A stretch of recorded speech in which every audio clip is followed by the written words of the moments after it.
तलवार के आसपास समय जैसे धीमा हो जाता है। नैरेटर। समय एक धारा है, लेकिन जब उसे चीरने की ताकत किसी तलवार में हो तो इतिहास खुद कांपता है। अर्जुन 19 साल का एक निडर लेकिन लापरवाह लड़का स्कूल से भागते हुए एक गली में बाइक घुसाता है। पीछे से 3 एजेंट उसका पीछा कर रहे हैं। सबके पास हाईटेक टाइम गैजेट्स हैं। और वह एक दीवार कूदता है और एक गुप्त दरवाजे से बेसमेंट में दाखिल होता है। दृश्य 2। गुप्त अड्डा। मीना 17 साल की टेक एक्सपर्ट अर्जुन का बेसब्री से इंतजार कर रही है। साथ में है कल्लू 20 साल का भारी शरीर वाला शेफ और कॉम्बैट स्पेशलिस्ट। मीना। क्रोनो कथाना फिर से एक्टिवेट हो रही है। अगर हम मंदिर तक नहीं पहुंचे तो टाइम शिफ्ट स्थायी हो जाएगा। कल्लू। मैंने टाइम ट्रैवल करने वाला परांठा तैयार कर लिया है, पर स्वाद में अचार कम लग रहा है। दृश्य 3। मंदिर की ओर। तीनों मंदिर की ओर निकलते हैं। तीनों मंदिर की ओर निकल। मीना चेतावनी देती है, समय अभी स्थिर नहीं है।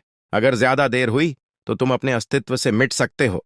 मंदिर में प्रवेश करते ही वे देखता है, तलवार चमक रही है।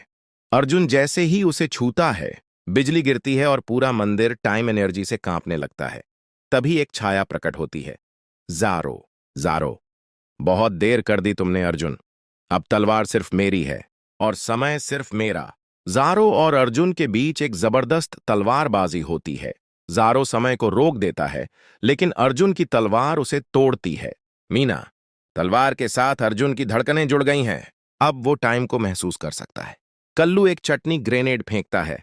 ज़ारो का बैलेंस बिगड़ता है। अर्जुन तलवार घुमाकर उसे पीछे धकेलता है। लड़ाई के बीच ज़ारो का मास्क उतरता है।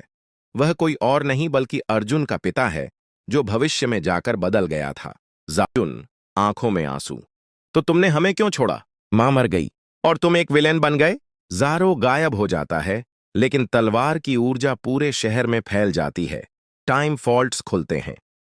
अंतिम दृश्य। अर्जुन एक नई दुनिया में उठता है, जहां मीना और कल्लू उसे नहीं पहचानते। हर चीज जानी पहचानी होकर भी अलग है। उसकी तलवार अब और भारी लगती है। नैरेटर।